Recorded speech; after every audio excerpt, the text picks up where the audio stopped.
பிரியமானவர்களே, இயேசுவின் நாமத்தில் உங்களை வாழ்த்துகிறோம். தேவன் பூமி அனைத்திற்கும் ராஜா. யோசித்து பாருங்கள், உலகத்தில் உள்ள ஒரு தேசத்திற்கு மட்டுமே ராஜாவாய் உள்ளவரை நாம் எவ்வளவாய் கனப்படுத்துகிறோம், போற்றுகிறோம், வாழ்த்துகிறோம். அப்படியானால் பூமி அனைத்திற்கும் வானத்திற்கும் ராஜாவாயிருக்கிற தேவனாகிய இயேசு கிறிஸ்துவை நாம் எவ்வளவு அதிகமாய் போற்ற வேண்டும். எங்கள் அன்பின் ஆண்டவரே, உம்முடைய பாதத்தில் காணிக்கையாக்குகிறோம். எங்களுக்கல்ல தாவே, எங்களுக்கல்ல, உமது கிருபை நிமித்தமும் உமது சத்தியத்து நிமித்தமும் உமது நாமத்திற்கே மகிமை வர பண்ணும்.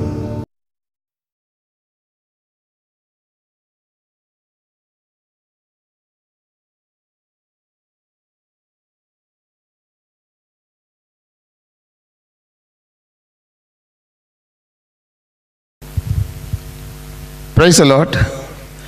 கர்த்தருடைய பரிசுத்த நாமத்துக்கு மகிமை உண்டாவதாக. இந்த அருமையான நாளிலும் மீண்டுமாய் இந்த டெலிவிஷன் ஊடாக உங்களை நாங்கள் சந்திப்பதிலே மிக்க மகிழ்ச்சி அடைகிறோம். கடந்த நாட்களிலே சென்ற செய்திகளை நீங்கள் கேட்டு மிகவும் ஆசீர்வாதம் பெற்றிருக்கிறீர்கள். சிலர் நீங்கள் என்னோடு டெலிஃபோனிலே தொடர்பு கொண்டு ஆசீர்வாதத்தை பெற்றிருக்கிறீர்கள், நன்மையை பெற்றேன் என்று சொல்லியிருக்கிறீர்கள். அதனால் தொடர்ந்துமாக இந்த டெலிவிஷன் ஊடாக எங்களுடைய தேவனுடைய வார்த்தைகளை உங்களோடு பகிர்ந்து கொண்டு தொடர்ந்து உங்களுக்கு ஆசீர்வாதத்தை கொண்டு வர நாங்கள் ஆயத்தமாக இருக்கிறோம். கர்த்தர் தாமே இந்த மாலை வேளையில் உங்கள் யாவரையும் ஆசீர்வதிப்பாராக. இந்த 2011ஆம் ஆண்டிலே மீண்டுமாய் உங்களை சந்திப்பதிலே மிக்க மகிழ்ச்சி. இந்த நாளிலே நாம் தேவனுடைய வார்த்தைக்கு கடந்து செல்வதற்கு முன்பதாக இந்த வார்த்தைக்காக நாம் ஒரு விசை நம்முடைய ஆண்டவராக இயேசு கிறிஸ்துவை நோக்கி மன்றாடுவோம். அவருடைய வார்த்தையை அபிஷேகம் பண்ணி தரும்படியாக, ஆசீர்வதித்து தரும்படியாக இந்த நல்ல நாளிலே நாங்களும் இந்த டெலிவிஷனுக்கு முன்பதாக இருக்கிற நீங்கள் எல்லாரும் என்னோட ஒருமனைப்படுங்கள். நாங்கள் ஜெபத்தோடு கூட இந்த நாளிலே இந்த வேத தியானத்துக்கு நாம் கடந்து செல்வோம். பரிசுத்தமுள்ள பிதாவே, இந்த மாலை வேளையிலும் உம்முடைய நாமத்தை மகிமைப்படுத்துவீராக. உம்முடைய குமாரனுடைய நாமத்தை இன்னுமாய் உயர்த்துவீராக. உம்முடைய பாதத்திலே இந்த அருமையான மாலை வேளையிலும் இந்த மன்னாவுக்காக நாங்கள் மன்றாடுகிறோம். இந்த வார்த்தைகளை அபிஷேகம் பண்ணுங்க, ஆசீர்வதிங்க. இந்த பிள்ளைகள் இந்த வார்த்தைகளை கேட்கிற பொழுது தடைகள் இல்லாதபடி அந்த அமைதியாக பொறுமையாக இருந்து கேட்பதற்கு நீங்கள் உதவி செய்யும்படியாக நாங்கள் ஜெபிக்கிறோம். ஆண்டவராக இயேசு கிறிஸ்துவின் மூலமாய் பரிசுத்தமுள்ள பிதாவே, ஆமேன். எனக்கு அருமையானவர்களே, இந்த மாலை வேளையிலும் நாம் ஒரு கேள்வியோடு கூட இந்த செய்திக்கு நாம் கடந்து செல்வோம். இன்றைய நாளிலே யார் ரட்சிக்கப்படுவார்கள்? யார் ரட்சிக்கப்படுவார்கள்? இந்த ரட்சிக்கப்படுவார்கள் என்ற தலைப்பிலே இந்த மாலை வேளையிலே தேவனுடைய வார்த்தையை நாம் தியானிப்போம். எனக்கு அருமையானவர்களே, இன்றைக்கு பலவிதமான கேள்விகள் நம்முடைய உள்ளங்களிலே எழும்பலாம். ரட்சிப்பு, ரட்சிப்பு, ரட்சிப்பு, மனம் திரும்புங்கள், ரட்சிப்பு, ரட்சிப்பு, இது யார் ரட்சிக்கக்கூடும், யார் ரட்சிக்கப்படுவார்கள் என்கிறதான ஒரு பெரிதான ஒரு கேள்வி நம்முடைய மக்கள் மத்தியிலே இருக்கிறது. அநேக மக்கள் சொல்லுகிறார்கள், அநேக ஆறுகள் இருந்தாலும் எல்லாம் ஒரு சமுத்திரத்திலே சேருகிறது என்று சொல்லுகின்றார்கள். இதை பலர் சொல்லுவதை நான் கேட்டிருக்கிறேன். ஆனால் அவைகள் அப்படி நம்முடைய எண்ணங்களிலே சிந்தனைகளோடு நாம் அப்படி வாழ்ந்து கொண்டிருந்தாலும் அது பிழை என்று வசனத்தினூடாக நான் கருதுகிறேன். அதனாலே ஒரு கேள்வி என்னுடைய இருதயத்தில் எழும்பினது. அதனால் அதை நான் தியானித்து உங்கள் மத்தியிலே இந்த வார்த்தையை பேசுகிறேன். ஒரு தேவனுடைய தாசன் ஒரு கேள்வியை தேவனிடத்திலே கேட்கின்றார். இன்றைக்கு பலவிதமான கேள்விகள் மனிதருடைய மக்களுடைய இருதயங்களில் எழும்புவது உண்டு. மனிதனை பார்த்து கேள்விகள் கேட்பதுண்டு. மனிதன் கடவுளை பார்த்து கேள்விகள் கேட்பதுண்டு. கடவுள் மனிதனை பார்த்து கேள்விகள் கேட்பதுண்டு. இப்படி பலவிதமான கேள்விகள் உண்டு. அதனால் கர்த்தருடைய தாசனாகிய தாவீது என்பவர் தேவனையே நோக்கி, ஒரு கடவுளையே நோக்கி ஒரு கேள்வி எழுப்புகிறதை நாங்கள் வேதத்தில் பார்க்கிறோம். நான் உங்கள் மத்தியிலே யார் ரட்சிக்கப்பட்டு யார் பரலோகம் போவார்கள் என்பதை குறித்து நான் உங்கள் மத்தியில் பேச வரவில்லை. ஆனால் வசனத்தை நீங்கள் நன்காக புரிந்து கொண்டிருப்பீர்கள். ஒரு காரியத்தை குறித்து நான் உங்கள் நடுவில் தெளிவாய் பேச வாஞ்சிக்கிறேன். கர்த்தருடைய ஆவியானவர் அதற்கு உதவி செய்வார் என்று நான் நம்புகிறேன், விசுவாசிக்கிறேன். இப்பொழுது கர்த்தருடைய தாசனாகிய தாவீது தேவனை பார்த்து ஒரு கேள்வி கேட்கின்றார். அந்த கேள்வியை நாங்கள் பரிசுத்த வேதாகமத்திலே பார்க்கிற பொழுது சங்கீத புஸ்தகம் 15ஆம் அதிகாரம் 1, 2 வசனத்தை நாம் வாசிக்க கேட்போம். தயவு செய்து யாவரும் அந்த வார்த்தைக்கு செவிசாயுங்கள். கர்த்தாவே, யார் உம்முடைய கூடாரத்தில் தங்குவான்? யார் உம்முடைய பரிசுத்த பர்வதத்தில் வாசம் பண்ணுவான்? உத்தமனாய் நடந்து நீதியை நடப்பித்து மனதார சத்தியத்தை பேசுகிறவன் தானே. சரி, இங்க தாவீது ராஜாவுடைய கேள்வி என்னவென்றால், இந்த உலகத்திலே எல்லா விதமான மனிதர்களையும் பார்க்கின்றான்.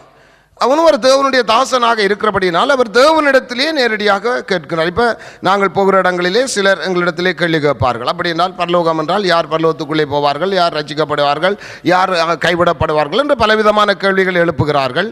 ஆனால் நாங்கள் ஒரு 2 வீடுகளை சந்தித்து இல்லை 4, 8, 10 வீடுகளை சந்தித்து இந்த மறுமொழிகளை கொடுக்குறோம். இப்படி இந்த டெலிவிஷன் ஊடாக நீங்கள் அநேக மக்கள் டெலிவிஷனுக்கு முன்னதாக இருந்து நீங்கள் பார்க்கிற பொழுது ஒரு தெளிவை நீங்கள் கண்டுகொள்ள முடியும்.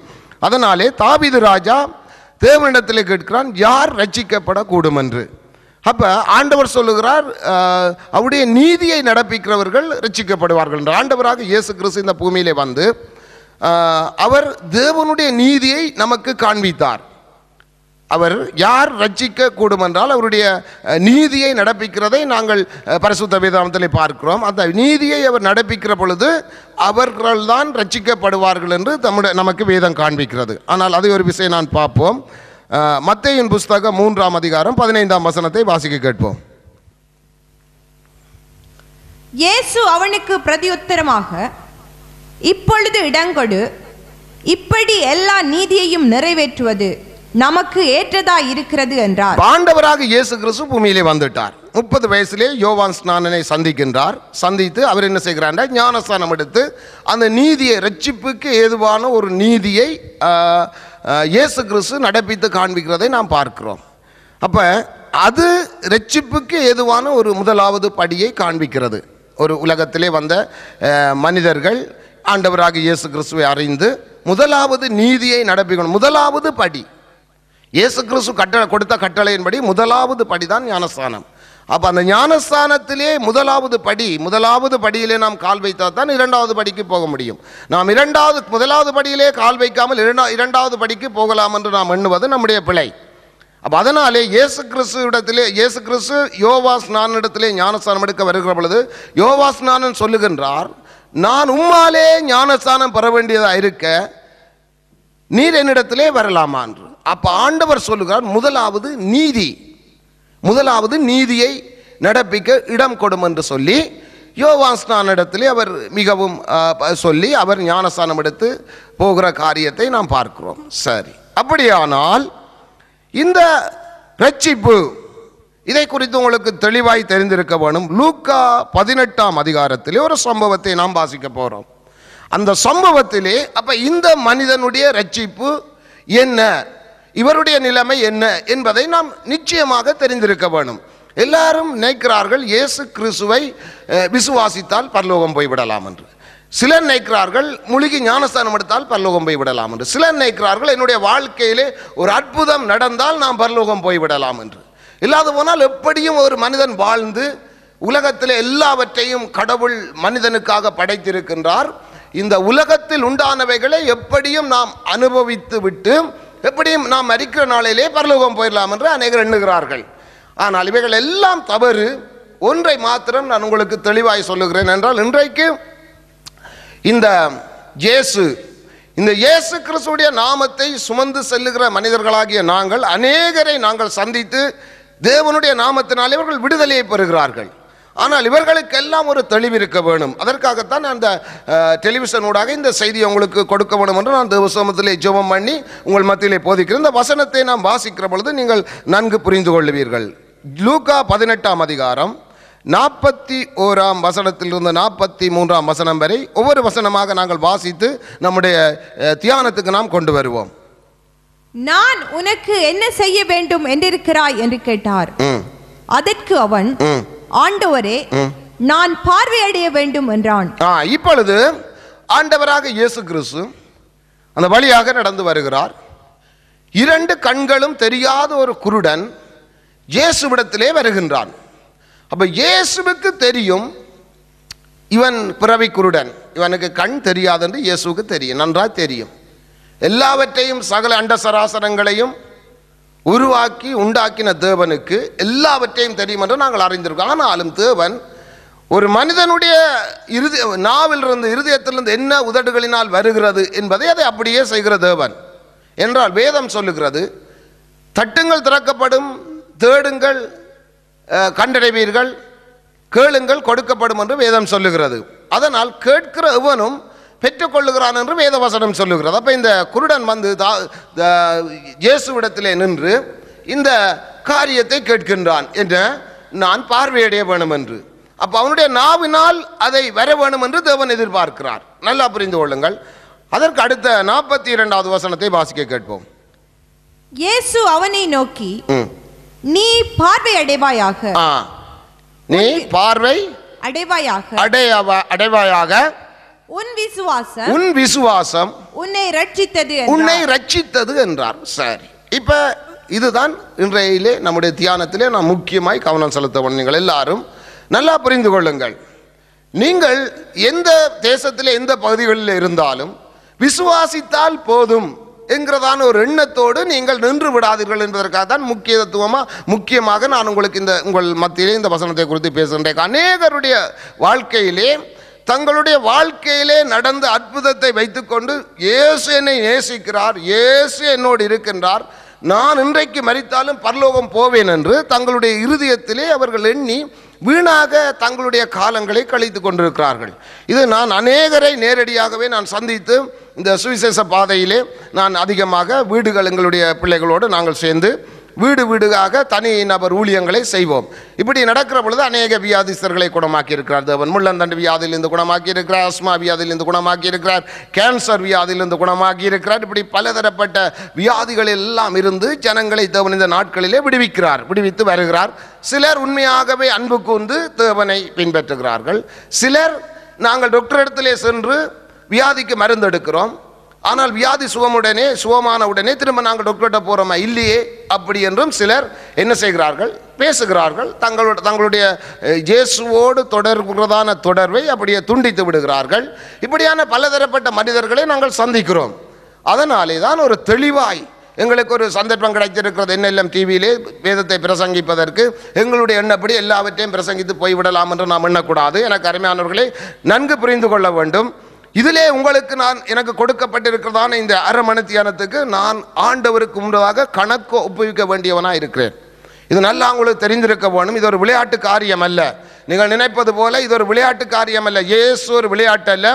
எந்த மனிதனும் யாராயிருந்தாலும் கர்த்தருக்கு முன்பதாக கணக்கு ஒப்புவிக்க வேண்டியவனாக இருக்கிறார். அதனால தான் நான் மிகவும் பயத்தோடு நடுக்கத்தோடு உங்கள் மத்தியில் நின்று தேவனுடைய ஜீவனுடைய வார்த்தையை நான் பேசுகிறேன். அதனால் தயவு செய்து எல்லாரும் புரிந்து கொள்ளுங்கள்.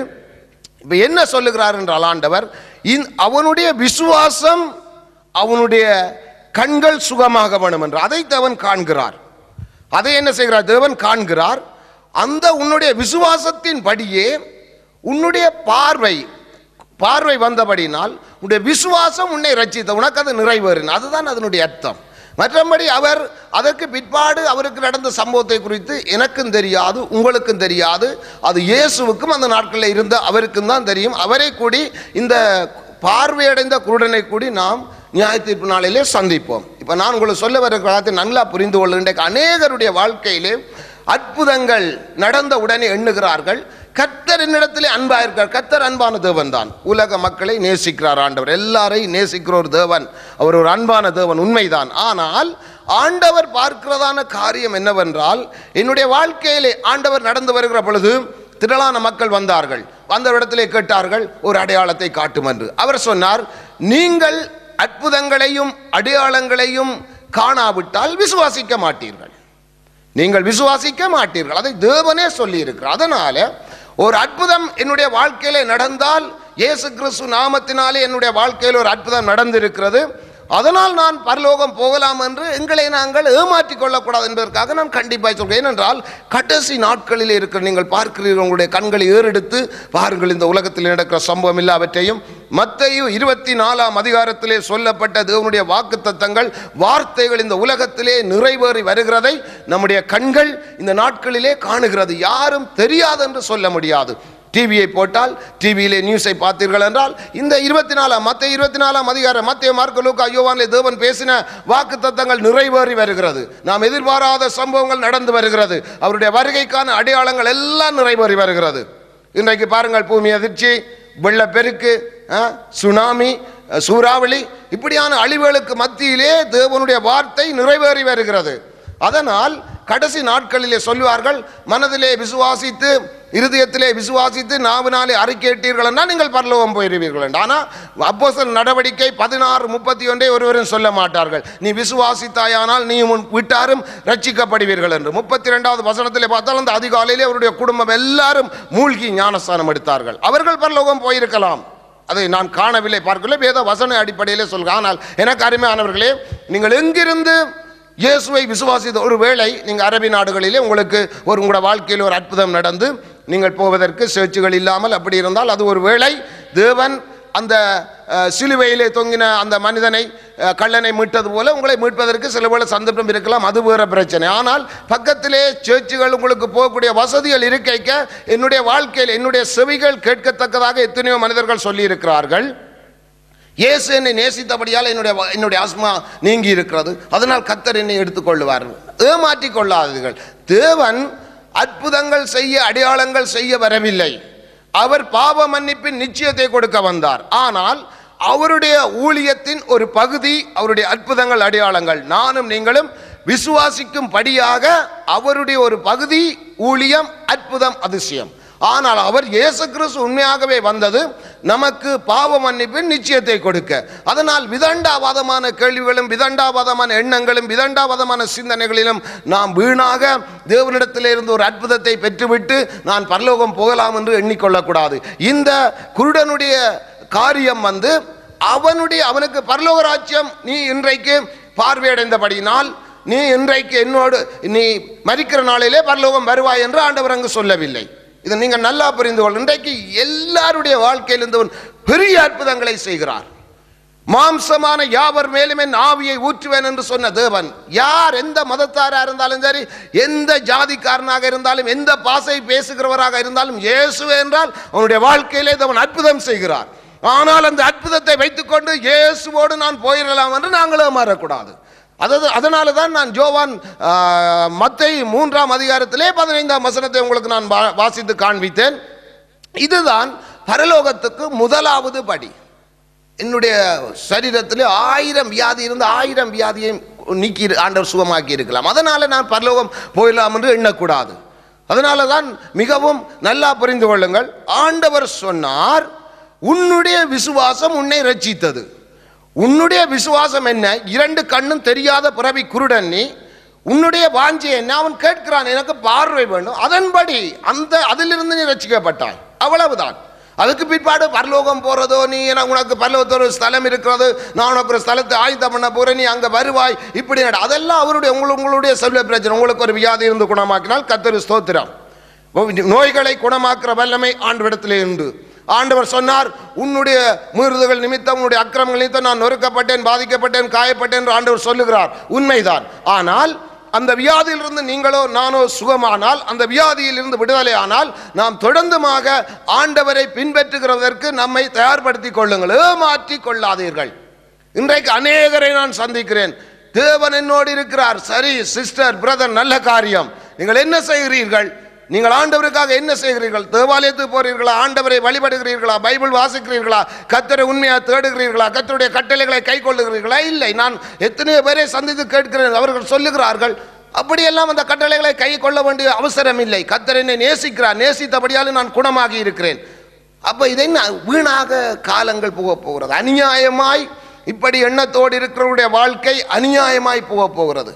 அதனால் நான் உங்களுக்கு தயவு செய்து என்னிடத்தில் நீங்கள் கோபிக்காதீர்கள். இப்படியான சத்தியத்தை உங்கள் மத்தியிலே நாங்கள் பேசுகிற பொழுது உங்களுக்கு கோபம் வரும். இவர் என்ன இப்படி கண்டிக்கிறார் என்று நீங்கள் டிவியை ஓப்பன் பண்ண பார்க்கலாம், எழும்பி போக பார்க்கலாம், நீங்கள் முறுமுறுக்க பார்க்கலாம். இவைகளை எல்லாம் தயவு செய்து அவைகளை எல்லாம் விட்டுவிட்டு மிகுந்த தாழ்மையோடு தேவனுடைய வார்த்தையை மாத்திரம், தேவனுடைய வார்த்தைக்கு மாத்திரம் செவிசாயுங்கள். ஏனென்றால் நான் உங்களுக்காக சிலுவையில் ரத்தம் சிந்தவில்லை, நான் உங்களுக்காக அவமானப்படவில்லை ரட்சிப்பை கொண்டு வருவதற்கு.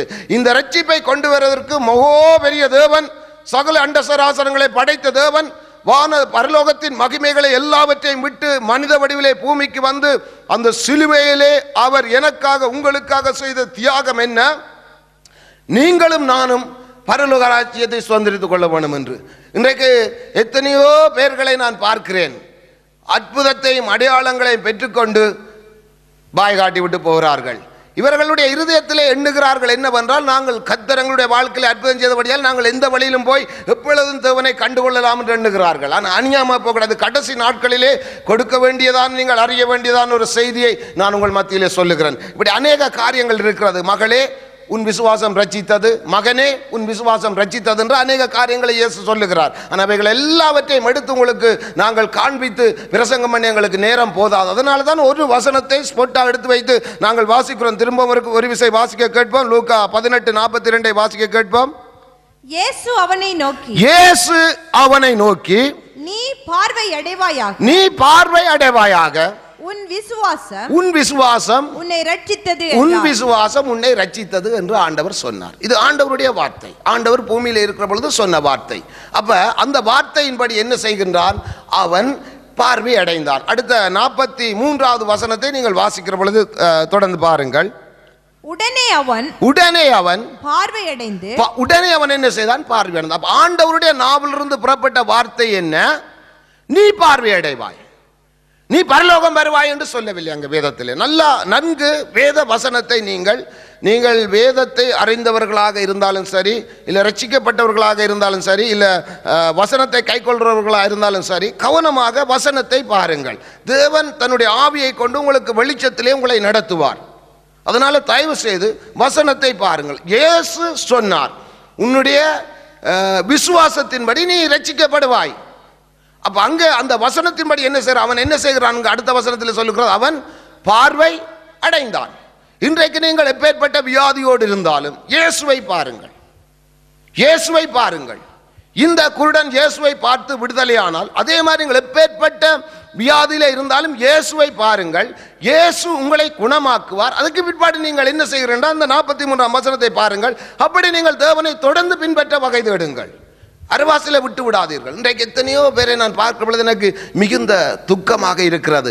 வருவார்கள், வந்து அற்புதங்களை அடையாளங்களை எல்லாம் பெற்றுவிட்டு சுகபலமாய் இருந்துவிட்டு பிறகு போய் அவர் அங்கால பழைய காரியங்களை செய்து ஆண்டவரை மறுதலித்து அவர்கள் வாழுகிற காரியத்தை கண்டு நான் மிகுந்த கண்ணீர் வடித்திருக்கிறேன். அநேகரை பார்த்து இவர்கள் நினைக்கிறார்கள் எங்களை ஏமாற்றுகிறார்கள் என்று. ஒரு நாளும் எங்களை ஏமாற்றலாது, எங்களை ஏமாற்றலாது, நாங்கள் வழிபடுகிற எங்களுடைய இயேசுவையும் ஏமாற்றலாது. அவர் எல்லாம் நாம் காசு சேர்த்து பேங்கில் வைக்கிற மாதிரி நீங்கள் செய்கிற எல்லா அட்டகாசத்தையும் அவர் சேர்த்து வைத்திருப்பார். ஒரு நாள் வரும், அந்த நாளிலே அவர் இதை சொல்லுவார், நீ எப்படி எப்படி நடந்தாய், உன்னுடைய வாழ்க்கையிலே நான் எப்படி அற்புதம் செய்தேன், உன்னை நான் எப்படி அழைத்தேன், உன்னுடைய வீட்டுக்கு நான் என்னுடைய தாசர்களை எப்படி அனுப்பினேன், நீ எப்படி விடுதலையானாய் என்று தேவன் அப்படி கேட்கிற பொழுது நீங்கள் அந்த நாளையில் என்ன செய்ய போறீர்கள்? தலை கவண்டு அவருக்கு உண்டதாக நிற்க போறீர்கள். அதனாலே இந்த அருமையான மாலை வேளையிலே நான் பேசுகிறது ஜீவனுள்ள வார்த்தை, தேவனுடைய ஜீவனுள்ள வார்த்தை.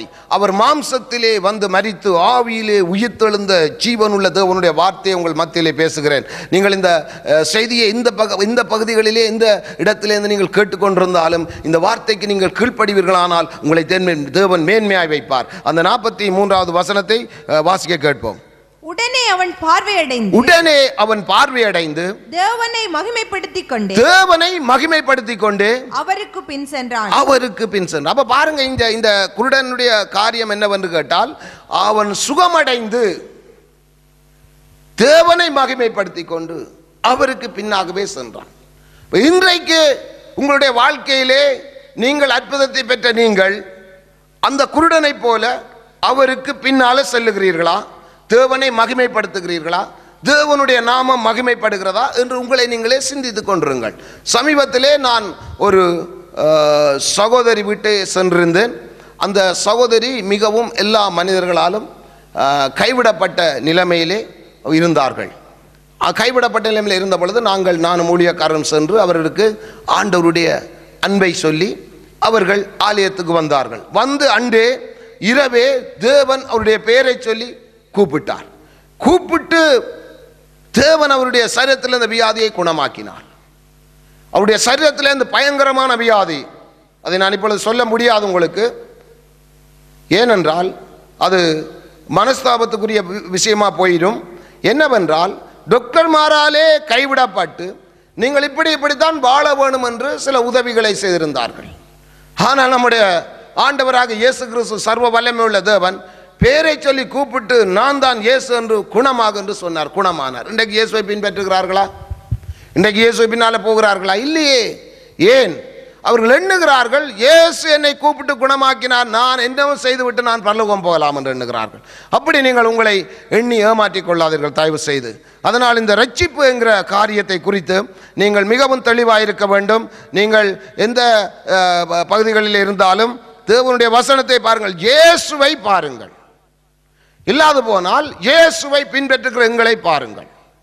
சிலர் சொல்லுவார்கள் நீங்கள் எங்களை பார்க்காதீர்கள், இயேசுவை பாருங்கள் என்று சொல்லுவார்கள். நான் உங்களுக்கு சொல்லுகிறேன், அப்போஸ்தலனாகிய பவுல் சொல்லுகிறார், நான் கிறிஸ்துவை பின்பற்றுவது போல என்னை பின்பற்றுங்கள் என்று. அதனாலே நான் உங்களுக்கு சொல்லுகிறேன், நான் கிறிஸ்துவை பின்பற்றுவது போல என்னை நீங்கள் பின்பற்ற முயற்சி செய்தால், முடிந்தால் முயற்சி செய்யுங்கள். அல்லேலூயா. ஏனென்றால் அவன்தான் ஊழியக்காரன், அவன்தான் தைரியமாக சத்தியத்தை சொல்ல முடியும். அல்லேலூயா. நீங்கள் நான் இன்றைக்கு சொல்ல போனால் நான் இயேசுனுடைய வார்த்தைக்கு கீழ்ப்படிந்திருக்கிறேன், அவருடைய கட்டளைகளை கை கொண்டு நடக்கிறேன், அவருக்கு உத்தமமாய் ஊழியம் செய்கிறேன், அவருக்கு உண்மையாக உண்மையாய் நடக்கிறேன். அதனால் தேவன் பெரிய அற்புதங்களை அடையாளங்களை செய்கிறார், பெரிய காரியங்களை செய்கிறார். நான் ஒரு சின்ன மனிதனாக இருந்தாலும் தேவன் பெரிய காரியங்களை செய்கிறார். வைராக்கியமை தேவனுடைய சத்தியத்தை உங்களுக்கு சொல்லுகிறேன். இதை கேட்டு நீங்கள் கோபம் அடையலாம், சினம் அடையலாம், எரிச்சல் அடையலாம், என்னிலே மூர்க்கம் கொள்ளலாம். ஆனால் இதை எதற்காக நான் உங்களுக்கு சொல்லுகிறேன் என்றால், உங்களை புண்படுத்தும்படியாகவோ உங்களை வேதனைப்படுத்தும்படியாகவோ நான் உங்களுக்கு இதை சொல்லவில்லை.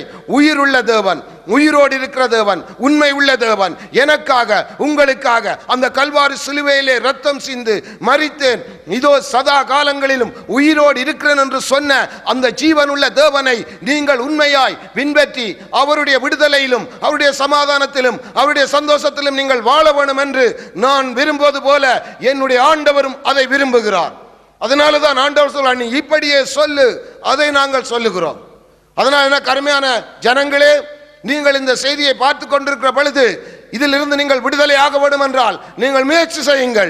ஆண்டவருடைய வசனத்துக்கு கீழ்ப்படிந்து அவருடைய கட்டளைகளை கை கொண்டு அவருக்கு முன்னதாக உத்தமமாய் நடந்து நீதியை நடப்பித்து மனதார சத்தியத்தை பேசி அவருக்கு சாட்சியாக பக்கத்திலே அக்கத்திலே முன்னுக்கு பின்னுக்கு இருக்கிறவர்களை பாராதபடி கிறிஸ்து இயேசுவுக்காக வாழ்ந்து, கிறிஸ்து இயேசு இந்த பூமியிலே வந்த பொழுது அவரிடத்தில் ஒரு பாவமும் இல்லை, பாவம் அறியாத சுத்த கண்ணனா இருந்த பொழுதும் என்னுடைய பாவம் உங்களுடைய பாவங்கள் எல்லாவற்றையும் ஒரு அடிக்கப்படுகிற ஆட்டை போல மயிர் கத்தரிக்கிறதுக்கு முன்பதாக சத்தமிடாதிருக்கிற ஆட்டை போலவும் நம்முடைய அக்கிரமங்கள் நம்முடைய பாவங்கள் எல்லாவற்றையும் அவர் சுமந்து வைத்து எல்லாம் முடிந்ததென்று, பிதாவே இவர்கள் செய்வது என்னதென்று அறியாமல் செய்கிறார்கள், இவர்களுக்கு மன்னியும் என்று என்னையும் உங்களை மன்னித்து இந்த மகத்துவமான வேத வார்த்தையை, இந்த மகத்துவமான ஜீவ வார்த்தையை நம்முடைய கரத்திலே கொடுத்து சென்றிருக்கிறார். இன்றைக்கு நீங்கள் ஆயத்தமா? தேவனுடைய வார்த்தை சொல்லுகிறபடி அவருக்கு கீழ்ப்படிய ஒரு மனிதனுக்கு நீங்கள் கீழ்ப்படியவில்லை. உங்களை தாயின் கர்ப்பத்திலே உருவாகிற பொழுது உங்களை அவருடைய கண்கள் கண்டது. அதனால தான் தேவன் என்று உங்கள் மத்தியிலே பேசுகிறார். உங்களை உருவாக்கி உண்டாக்கி உங்களை இவ்வளவாய் ஆசீர்வதித்து வழிநடத்தியிருக்கிற தேவனை நீங்கள் பின்பற்ற விரும்புகிறீர்களா? அதனால் ரட்சிப்பென்றால் தேவனுடைய கட்டளை நிறைவேற்றி மரிக்கிற பொழுது அவர் ஆண்டவர் சொல்லணும், உண்மை முத்தமான ஊழியக்காரனுடைய அதிகாரத்துக்குள் பிரவேசி என்று அவர் சொல்லணும். அதற்குத்தான் அவருடைய கட்டளைகளை நிறைவேற்ற அவருடைய வார்த்தைகளை நம்முடைய கரத்திலே கொடுத்திருக்கிறார்கள். அதனால் எனக்கு அருமையான இந்த தேசத்து ஜனங்களே, நீங்கள் எங்கிருந்தாலும் அவருடைய கட்டளையை கை கொள்ள முயற்சி செய்யுங்கள். முழங்காலே நின்று வேதத்தை வாசித்து அவருடைய வெளிச்சத்தை பெற்று அவர் சொல்லுகிறபடி நடக்க உங்களை அர்ப்பணியுங்கள். அப்பொழுது தேவன் என்ன செய்வார்? உங்களை மேன்மையாய் வைப்பார். நான் ஆராதிக்கிற ஆண்டவர், நான் போதிக்கிற ஆண்டவர் ஜீவனுள்ள தேவன். நீங்கள் கூப்பிடுகிற பொழுது உங்கள் அருகாமையிலே வந்து மகனே மகளே என்று உங்களை தொட்டு உங்களை அரவணைத்து உங்களை ஆசீர்வதிக்கிற ஒரு நல்ல தேவனை குறித்து நான் உங்கள் மத்தியிலே போதிக்கிறேன்.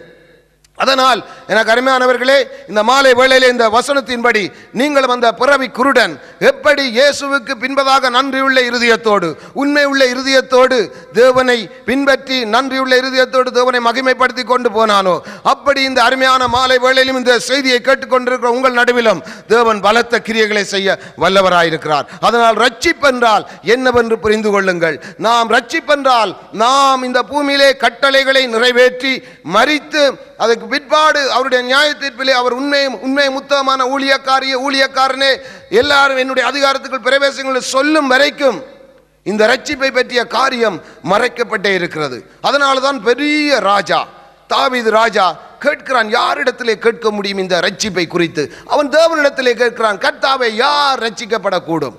அவர் சொல்கிறார், சாதாரணமாக சொல்கிறார், உத்தமமாய் நடந்து அவருடைய நீதியை நடப்பித்து மனசார உத்தமமாய் உண்மையாய் தேவனுடைய பிள்ளைகள் எல்லாருக்கும் முன்பதாக உத்தமமாய் உண்மையாய் தாழ்மையாய் மனத்தாழ்மையாய் நடந்து அவருடைய நீதியை நடப்பிக்கிற பொழுது நிச்சயமாக நாம் பரலோகம் செல்வோம். ஏன் பரலோகம் செல்வோம்? நம்முடைய ஆண்டவராக இயேசு கிறிஸ்து நமக்காக ஒரு ஸ்தலத்தை ஆயத்தம் பண்ணி இருக்கிறார். அந்த ஸ்தலத்துக்குள்ளே பிரவேசிக்கும்படியாகவே தேவன் நம்மை அழைத்து நம்மை தம்முடைய பிள்ளைகளாக மாற்ற நம்மை அழைக்கிறார். அதனால் இந்த மாலை வேளையிலே இந்த ஜீவனுள்ள தேவனுடைய வார்த்தையை கேட்ட உங்களை ஒவ்வொருவரையும் ஆண்டவராக இயேசு கிறிஸ்து ஆசீர்வதிப்பாராக. உங்களுக்காக இந்த மாலை வேளையிலே நான் ஒரு விசை ஜெபிக்க வாஞ்சிக்கிறேன். கர்த்தருடைய பிள்ளைகளாக இருந்தால் நீங்கள் ஒவ்வொரு இந்த டெலிவிஷனுக்கு முன்பதாக என்னோடு கூட சேர்ந்து இந்த ஜெபத்திலே என்னோடு சேர்ந்து கொள்ளுங்கள். உங்களுக்காக நான் ஒரு விசை ஜெபிக்கிறேன். பரிசுத்தமுள்ள பிதாவே, இந்த மாலை வேளையிலும் உம்முடைய ஜீவனுள்ள வார்த்தைகளை நாங்கள் பேசி இருக்கிறோம். ஆண்டவரே, இந்த உலகத்திலே எத்தனையோ விதமான மனிதர்கள் எத்தனையோ விதமாக வாழ்ந்து கொண்டிருந்தாலும் ஆண்டவரே, கர்த்தர் வீட்டை கட்டார் ஆகில் அதை கட்டுகிறவர்களின் பிரயாசம் விருதாவென்று நீர் சொல்லி இருக்கிறீர். ஆண்டவரே, பிதாவானவர் ஒருவனை குமாரன் அண்டையில் இழுத்துக் கொள்ளாவிட்டால் ஒருவனும் என்னிடத்தில் வரான் என்று நீர் சொல்லி இருக்கிறீங்க. ஆண்டவரே, இந்த அருமையான மாலை வேளையிலும் இந்த சத்தியத்தை கேட்டுக்கொண்டிருக்கிற உமது பிள்ளைகள் நடுவிலே உம்முடைய பலத்த கிரியைகளை நீர் செய்வீராக. இந்த ரட்சிப்பென்ற வஸ்திரத்தை ஒவ்வொரு பிள்ளைகளுக்கும் நீர் கொடுத்து ஒவ்வொரு பிள்ளைகளையும் ரட்சிக்கும்படியாக நான் மன்றாடுகிறேன். ஒருவேளை இந்த செய்தியை கேட்டுக்கொண்டிருந்த பிள்ளைகள் அநேகர் ஒரு அற்புதங்களோடும் அடையாளங்களோடும் நாங்கள் தேவனை தேடி பரலோகத்துக்கு சென்று விடலாம் என்று எண்ணிக்கொண்டு தங்களை ஏமாற்றிக் கொண்டிருந்தால், என் ஆண்டவரே, உம்முடைய சத்தியம் அவர்களுடைய மனக்கண்களை திறக்கட்டும். நீர் யார் என்று அவர்கள் அறியட்டும். என் அருமை ஆண்டவரே, என் தேசத்து மக்களுக்காக இந்த மாலை வேளையில் நான் ஒரு விசை மன்றாடுகிறேன்.